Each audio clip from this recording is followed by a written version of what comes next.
Hillary Clinton's end run around President Obama. Newly released emails reveal the president's top diplomats sought and received considerable help from advisor banned by the White House. This is Special Report.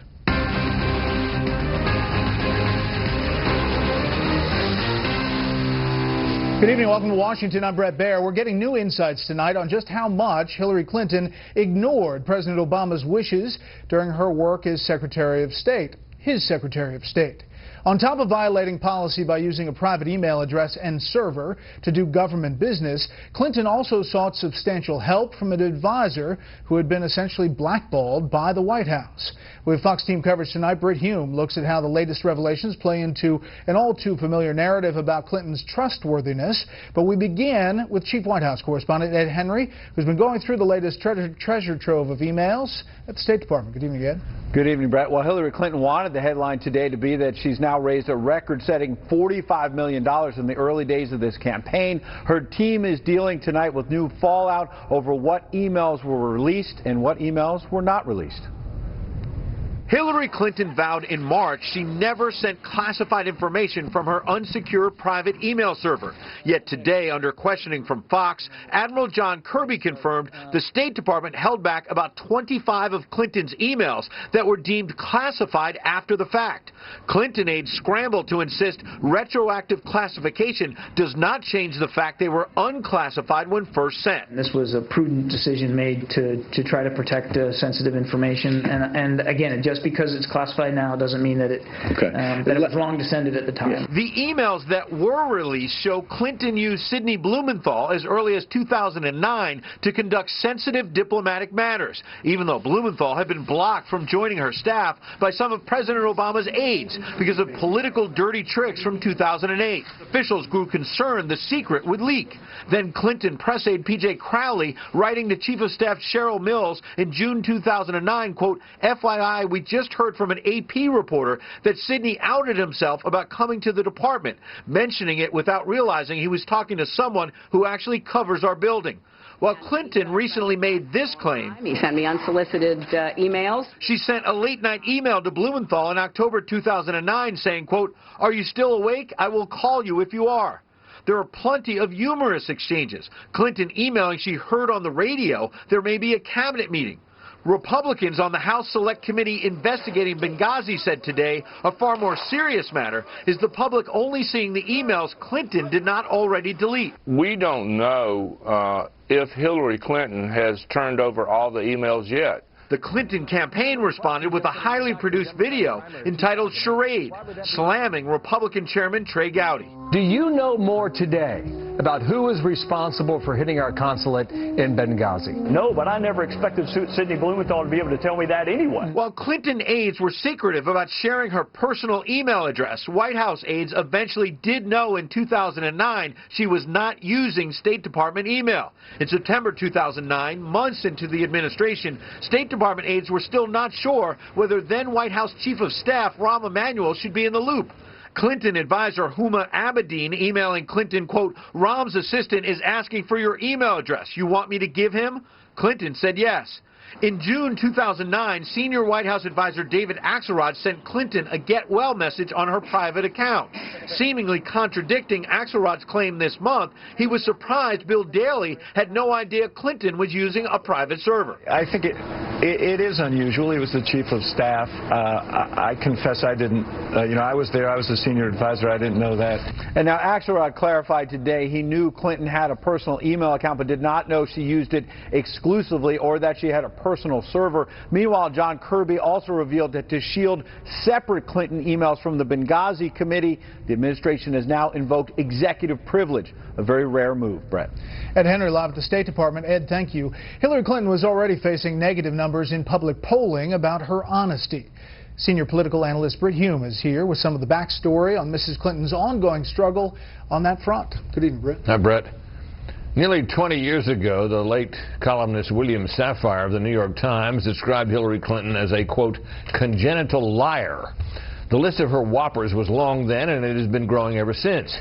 She claimed that as a novice investor in Arkansas, she made a 10,000% killing trading cattle futures by reading the Wall Street Journal, something one observer said was akin to, quote, driving to Hawaii. She said she came under sniper fire in Bosnia in 1996. She didn't. She said her daughter was jogging around the World Trade Center on 9/11/2001. She wasn't. She even once claimed that she was named for Sir Edmund Hillary after he became the first man to climb Mount Everest. But that didn't happen until 5 years after she was born.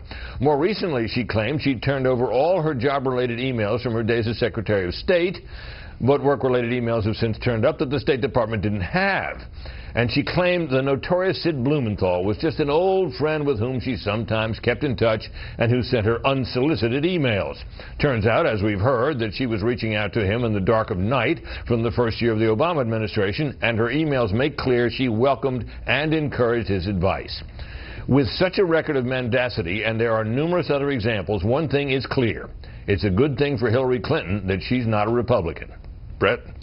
You know, Brett, you look at those polls and the upside-down numbers on honesty, but you talk to Republicans around the country and they all say one thing, to quote Secretary Clinton, at this point, what difference does it make? Well, that's the concern that a lot of Republicans have, that she's somehow bulletproof in this regard. But something explains her bad numbers on trust. Something explains the rise of Bernie Sanders in the polls and the enthusiastic crowds that he's getting.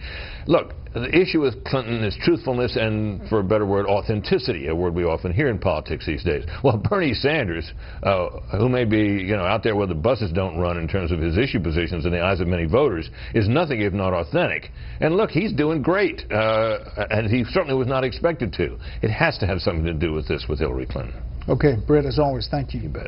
Coming up at the bottom of the hour, former Texas Governor, Republican presidential candidate Rick Perry will be in our center seat. We'll get reaction to the Clinton email story, plus plenty of other issues. If you have a question for Governor Perry, let me know now. Go to Facebook.com/BrettBairSR or on Twitter @BrettBair. You can use the hashtag Special Report. We're in overtime in the talks between the West and Iran over its nuclear program. Yesterday's deadline came and went, with the only development a one-week extension. The head of the UN's nuclear monitoring agency will meet with Iran's president tomorrow in Tehran. Secretary of State John Kerry talked with Iran's foreign minister today in Vienna. Yesterday, President Obama promised to walk away if he can't get a good deal. Late today, we learned a UN report says Iran has met a key commitment under a preliminary nuclear deal, leaving it with several tons less of the material it could use to make weapons, according to the UN. Still no deal in the Greek financial crisis, and one is increasingly unlikely before Sunday's hastily called referendum on a European offer that is no longer on the table. Senior Foreign Affairs correspondent Greg Palcott has the latest tonight from Athens. Life keeps getting harder for the Greeks. Today, it was the retirees' turn. Some banks closed following the breakdown of talks between Greece and the EU about its debt were open, so elderly without credit cards could get some of their pension in cash. It's very difficult. My husband is ill. We have a problem. And with the shortage of euro bills, the 60 euros or $66 others should be able to withdraw from ATMs is now often just 50.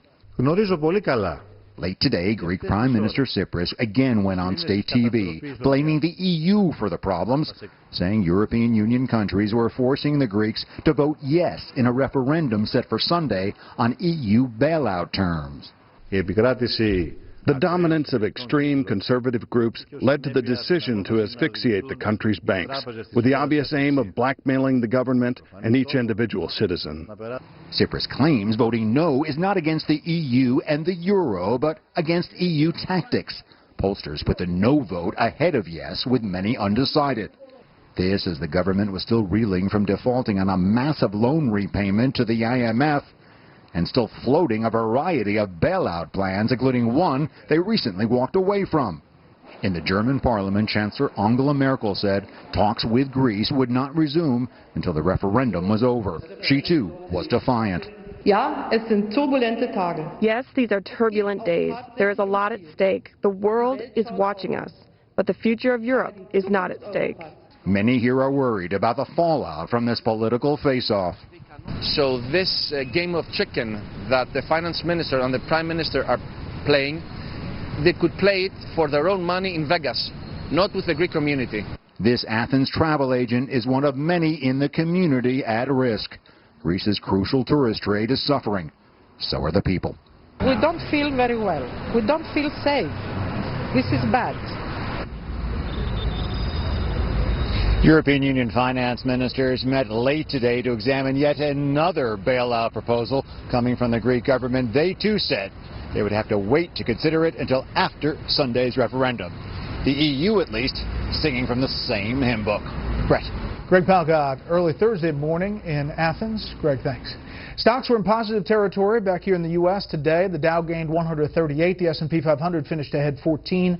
The Nasdaq was up 26. A federal judge is ordering the IRS to turn over previously unreleased emails about its conservative targeting scandal and former bureaucrat Lois Lerner to monitoring group Judicial Watch. The judge says the IRS must produce the emails on a weekly basis, starting as soon as next week, until all are released. It will then be up to Judicial Watch to post them for public view. Up next, years of fiscal folly have Chicago schools facing a failing grade. First, here's what some of our Fox affiliates around the country are covering tonight. Fox 2 in San Francisco as the FBI probes a series of physical attacks against fiber optic cables on the West Coast. The latest in the string of about a dozen incidents over the past year happened early yesterday morning, affecting thousands of people in Sacramento. Fox 43, our affiliate in Hampton Roads, Virginia, with another shark attack off the North Carolina coast. That makes 7 so far this summer. Today, a 68-year-old man swimming about 30 feet offshore with his adult son sustained injuries on his torso, hip, left leg, and both hands. And this is a live look at Portland, Oregon from our affiliate Fox 12. The big story there tonight, recreational marijuana is now legal in that state. Hundreds lined up on the Burnside Bridge last night to celebrate. Oregon voters passed the measure last November. A person can possess up to 8 ounces of pot and grow up to 4 plants per residence. That's tonight's live look. Outside the Beltway from Special Report. We'll be right back.